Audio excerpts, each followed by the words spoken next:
După ziua bună lume și l-am găsit la luptul episod din seria de build-uri. După o lungă pauză. Din păcate nu am mai avut program de editat și am stat ceva până să găsesc unul. Am găsit până la urmă o versiune a Camtasiei Crack, pentru că momentan nu-mi permit să dau 10, dacă ar fi 10 euro aș cumpăra-o, dar parcă văd că o licență 30-40 de euro. Deci da. În acest episod o să facem build-ul de 5000 de lei, de data asta singuri. Cu Marco am avut niște probleme și nu cred că o să mai apară prea curând episoade cu el. Deci să începem. De acum build-urile cred că o să le facem pe AMD, pe Intel, pentru că le fac singur. Și având în vedere că din primăvară sau nu mai știu exact când apare Ryzen, o să dispară AMD, nu se merită. Ca placă video, având în vedere că este versiunea de 5000 de lei, m-am gândit la un 1060 Strix OC. Aș merge pe un 1070, cea mai ieftină variantă, dar trebuie să scad mult de la restul și nu vreau așa ceva. Îl pun pe acesta pentru că din câte știu are frecvența din fabrică mai mare față de cele 1534. Sau așa, și că am uitat să șterg coșul. Hău. Șterge.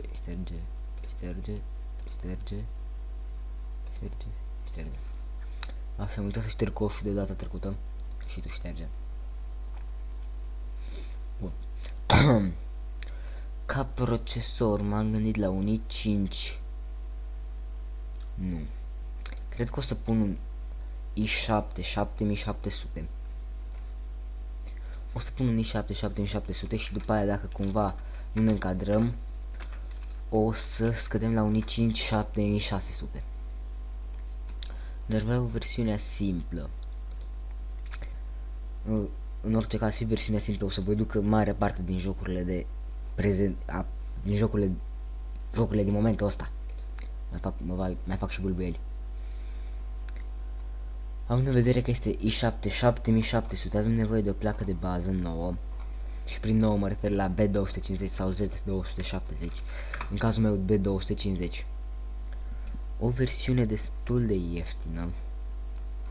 B250 MSI Mortar. Arată și ca lumea.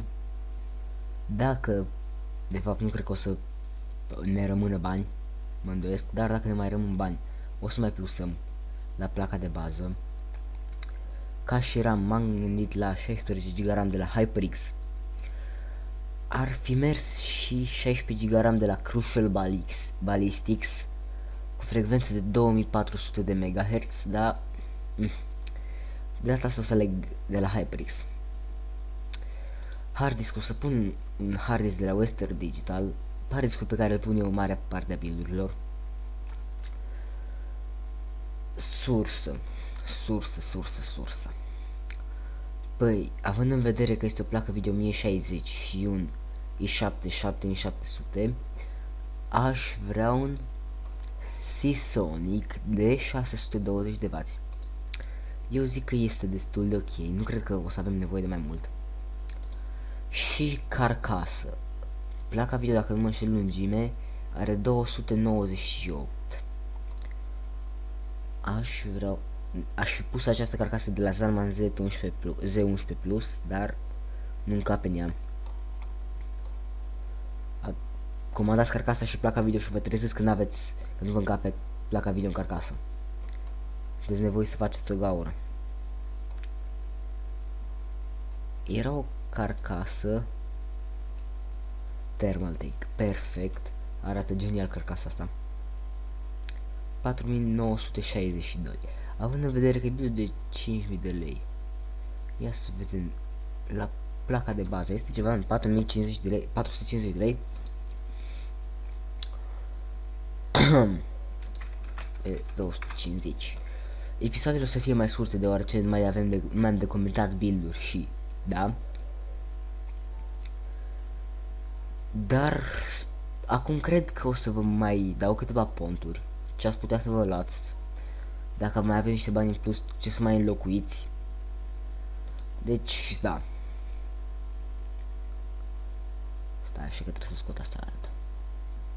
250 mortar. Perfect.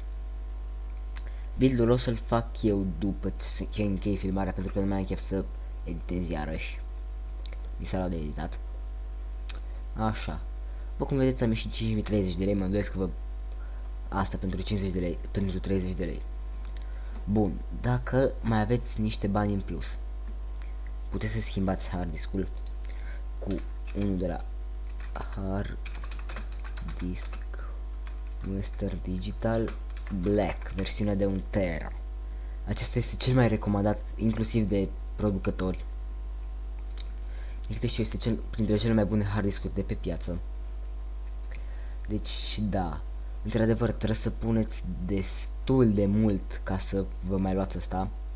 Dar dacă aveți cumva niște bani puși deoparte și nu mai aveți pe la ce să adăugați, eu zic că este foarte bine să vă luați acest hard disk, nu versiunea Blue. Bun. La ce am mai vrut să zic? Procesorul, bineînțeles, dacă mai aveți 230 de lei sau 300 de lei, nu mai știu cât de... Nu știu exact cât e versiunea cu capa, adică deblocată, ca să puteți face overclock. E firesc să o luați pe aceea, dar dacă nu mai aveți niște bani în buzunar, e foarte bună și aceasta, o să vă ducă toate jocurile din momentul ăsta. Nu o să aveți probleme, poate și jocurile din anul următor, dar asta nu sigur, nu garantez cu nimica, pentru că nu știu ce o să apară. Dacă vreți să fiți sigur, v-aș recomanda să vă luați un GTX 1070. Chiar dacă nu luați versiunea Strix, măcar un Founders sau un Gigabyte. Dar să nu luați cea mai ieftină placă. Din câte știu, cea mai ieftină la GTX e Blower Edition, ceea ce o să facă un zgomot infernal. Cred că o să vă arăt acum despre ce placă vorbesc. Din câte știu, de fapt toate plăcile din versiunea Blower fac un zgomot infernal. Să dăm de la preț crescător. Așa. Ei, se pare că nu. Zotac. Nu v-aș recomanda să luați asta. Nu, fiindcă la exact aceiași bani aveți versiunea Asus și Zotac Asus. Eu clar aș alege Asus. Nu știu, am așa un fix și aleg Asus. Nu știu, îmi place, fan Asus. Sau pentru încă niște bani în plus, vă puteți lua versiunea Strix, sau să găsiți pe ce. Sau dacă mai aveți 227 de lei, vă puteți lua versiunea de la Asus, care permite și overclock în caz că sunt câteva jocuri în care aveți câteva probleme. Mai faceți overclock și mai aduceți acolo 50-15 FPS-uri. O să vă ajute, părerea mea, că destul de mult. De la... Hai să zic că de la 50-60 de FPS-uri nu se vede diferență, dar de la 20 la 30 se simte mult. V-aș recomanda această placă Strix Gaming 8 GB, 256 de bits. Este o placă video foarte bună. Sau dacă vreți să vină și cu răcire, Seahawk MSI. În mare parte cam ăsta a fost episodul. Eu sper că v-a plăcut și până data viitoare, bye bye. PS, de acum episoadele o să fie mai scurte pentru că nu mai am ce să coment, nu mai am alt build de comentat, deci da. Bye bye.